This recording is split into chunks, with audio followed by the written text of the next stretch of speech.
let it be known, Leah is remembering to use the brow pen first. Hey everyone, and welcome back, or if you're new here, hello and welcome. My name is Leah. Thank you so much for joining me here today.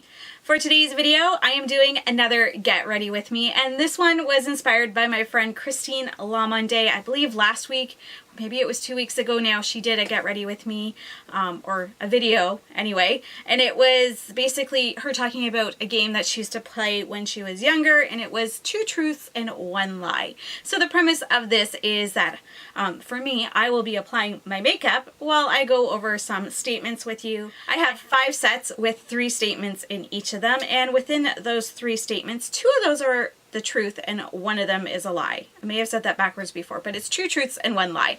So yeah, I'm going to be doing that while I do my makeup. Any makeup I'm using, I will leave in the description box below, so if you are curious, you can go and check out the description box to find out that information. Repetitive much. So to start things off, my first set of 3 statements. 2 out of my 4 children were born on their due dates. 1 of my children, 1 of my 4, was born on my wedding anniversary, mine and my husband's. And my 3rd statement is that I share a birthday with Drew Barrymore. So the lie in that statement would be that I share a birthday with Drew Barrymore. I have no idea when Drew Barrymore's birthday actually is, but I'm pretty like 99% sure that she doesn't share a birthday with me. However, I do share a birthday with Prince William, Wills, as we like to call him. Not the same year, I'm a couple years older, but yes, we both have the first day of summer as our birthdays, June 21st, so there's that. And yes, 2 of my 4 children were born on their due dates, and that was naturally, that wasn't planned, it wasn't because I was having a C-section, I wasn't induced, it was natural. And the other 2 children decided that they would come early because they love their mama and they didn't want me to suffer. The other kind of funny thing about birthdays in my family is they quite often fall on holidays and that sort of thing. And they also like to fall on top of each other. As I mentioned, my son has the same birthday as my anniversary. And again, not planned, it's just the way it happened. So yeah, now for the last 7 years, we haven't celebrated our anniversary on our actual anniversary. We always do it another day now because his birthday is more important than us. But I mean, I guess that's the way it rolls when you steal the thunder one day from your dad and you get married on his birthday and he can't go celebrate the way he wants because he's got to go to your wedding because, yeah, I did that. So the next set of statements are, I play 3 instruments, I rarely sing, and I love to draw. And out of those statements, the one that is a lie is that I love to draw. I hate drawing. I wish I could draw. I am jealous of people that can draw. My daughters are phenomenal drawings. Anyway, yeah, my daughters, they love drawing. They're really good at it. My husband's not too bad at it either. I can't even do stick figures well. Like, it's kind of like, what the heck were you going for there when you drew that? I don't know. I'm just not very good at it. And I'm okay with that. I enjoy coloring. I like tracing things and that sort of thing. But as for drawing, no way, nope. Okay, so out of those truth statements, I'm trying to find my brush. I do play 3 instruments. I play clarinet, saxophone, and piano. And then the other statement that I rarely sing, that is also true. I love singing. I grew up singing. I grew up with vocal lessons and vocal training, and I thought when I was younger, if you would have asked me, I would have said, I'm going to go to Bible college, I'm going to study music, and that's what I wanted to do until I turned 17, and I went to camp, and I came back with no voice, and I heard it very badly, and I don't know what I did, because my parents never, for whatever reason, took me to a doctor, and I couldn't talk beyond a whisper. Like, for weeks I couldn't talk at all. and beyond a whisper for like months and months. It took a long time for my voice to come back just to even talk without cracking and being squeaky and that sort of thing. And yeah, my singing voice, it was gone for a good couple of years. It hurt when I tried to sing, and it took a long time before my voice started to strengthen. And even now, like, I try and do it, and I have a hard time because I don't like always the way my voice sounds, especially compared to what it used to be. There's that self-consciousness there as well. There's not that control that I had over my voice, and it hurts if I sing for more than 10-15 minutes. But it's gradually getting better.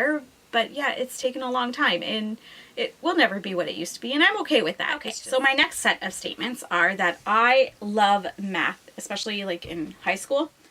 My second favorite subject in school was computers. And looking back, I wish I had gone to university and studied science, specifically physics. And the lie from those statements is that computers was my second favorite subject in school. I actually dropped out of that course within a week of starting it. Funny story, and I mean, it's a memorable story for me, taking that course. But I had signed up for the course, and back in those days, you know, things kids are learning now is what people learned in university back then. But back then, a computer course was like a beginner course kind of thing. I knew a little bit about computers, like enough to turn it on and use a document and print stuff, but that was about it. But yeah, I was taking this computer course, and it was the first one I had taken. And the teacher, like the first day of those classes, he had made it clear that any questions we had could be found in the textbook, and we were not to ask him any questions. We were to look in the textbook to find the answers. Now, some would say he was a bad teacher, but yes, doing computers, he was a bad teacher. I don't think he wanted to teach it, but I had him for other courses like economics and business administration and that kind of stuff, and he was a phenomenal teacher. He was very engaging, but when it came to this computer course, look in the textbook, your answers are there, don't ask me. The only time he wanted you to come to his office, which was attached to the classroom, to bother him was if there's a specific problem with the computer, like it wasn't, pardon me, turning on or something like that. But if it had to do with the work, he would put the assignment on the blackboard, and away you go. He wouldn't go over anything or anything like that. You were on your own. So I remember this one day, it was within a few days of this class starting, and he had us different days. Sometimes he would have us save our assignments to the floppy disk, and remember those? But yeah, sometimes he would have us save those assignments, and other times it was just a practice thing and he didn't want us to save it at all. So whatever. So the one day I was late to class, and I had a good reason. It wasn't because I was just being late and tardy. I wasn't that kind of student.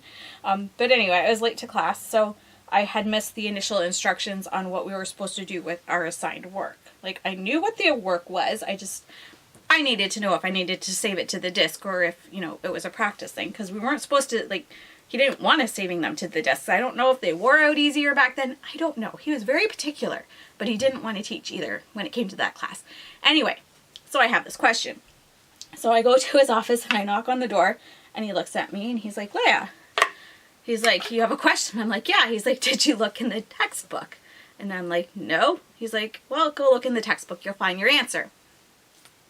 I knew very well I wasn't going to find the answer in the textbook. It was not going to say, Mr. Stark wants you to save this assignment to your disk today. I knew it wasn't going to say that. But just to humor him, I spent the rest of the class flipping through the book, trying to find the answer. And then when the class was done, I went down to the guidance counselor and I'm like, I need to drop this course. And when she asked why, I told her. And she's like, yeah, okay, no problem. There were no issues. But yes, computers, I didn't stick with it. I've learned computers over the years from trial and error.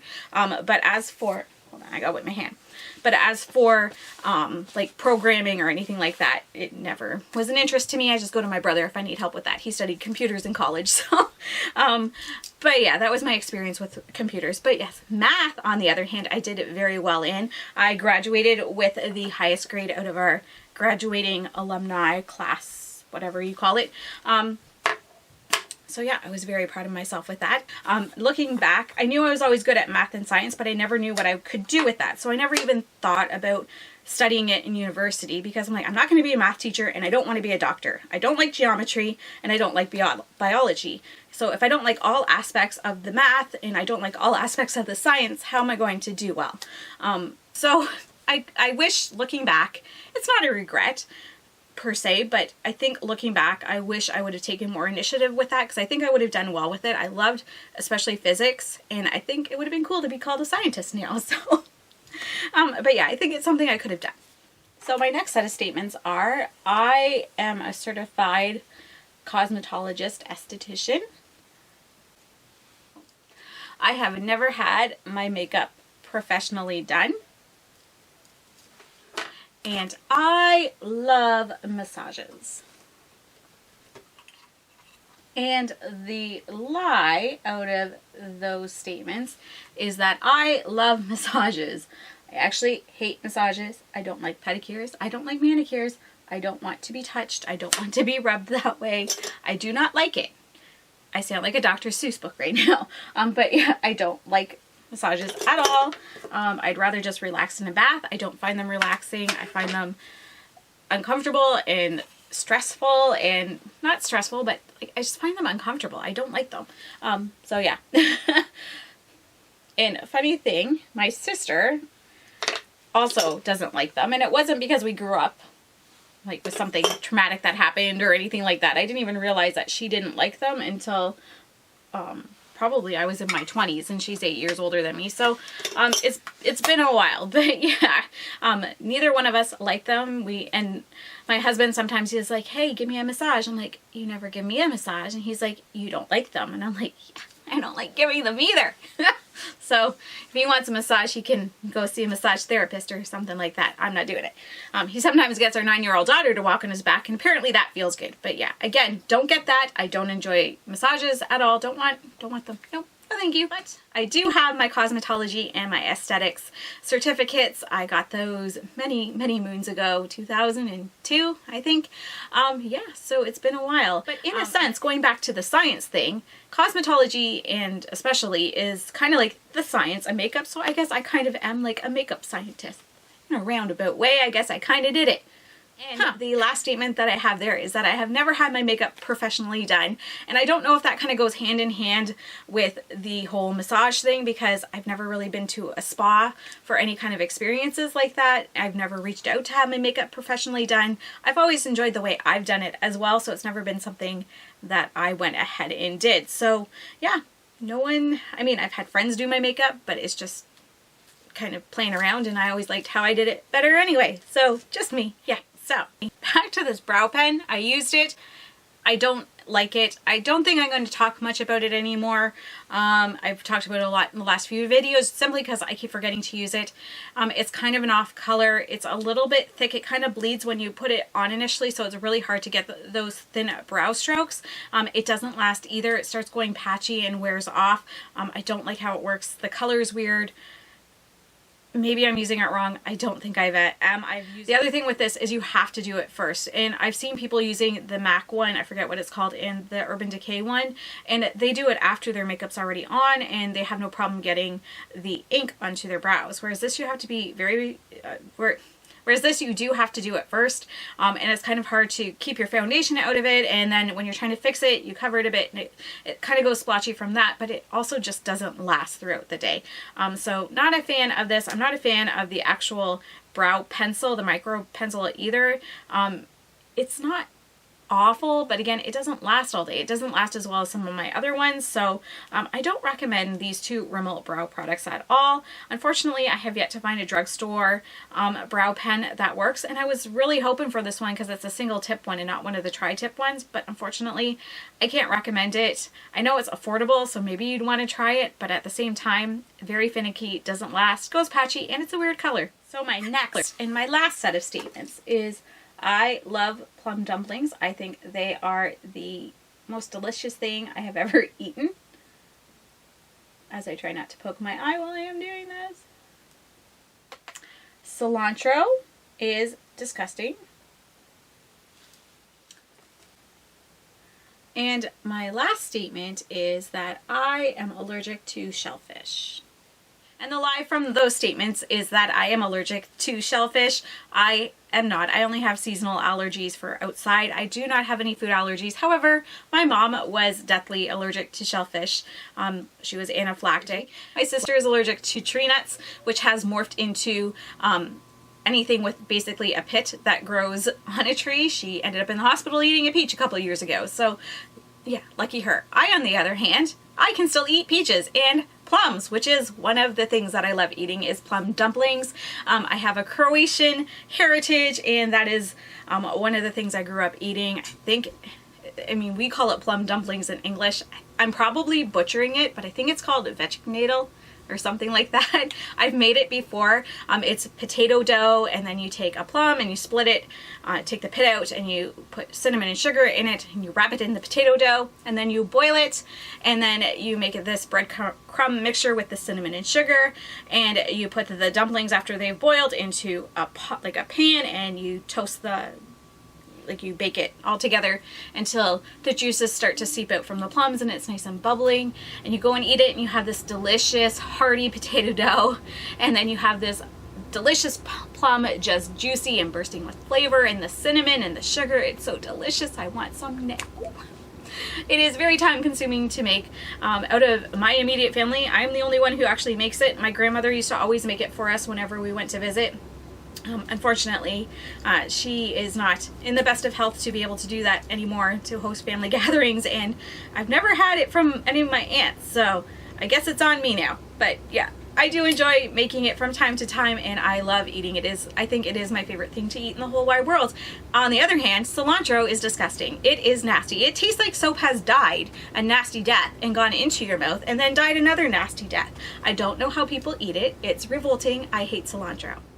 Right, or am I a horrible liar and you figured out all of them? Let me know in the comments below. Also, were you surprised by anything? It's always interesting to me to hear people's answers on random things like this. Makeup is fun, but it's fun to branch out a little bit too and get to know people better. Thank you so much to Kristine for doing a video and putting this idea out there. I will leave her video in the description box below, so be sure to go and check her out as well. Thank you so much for watching, everyone. I hope you enjoyed this video, and I hope you have a fabulous day. Bye-bye.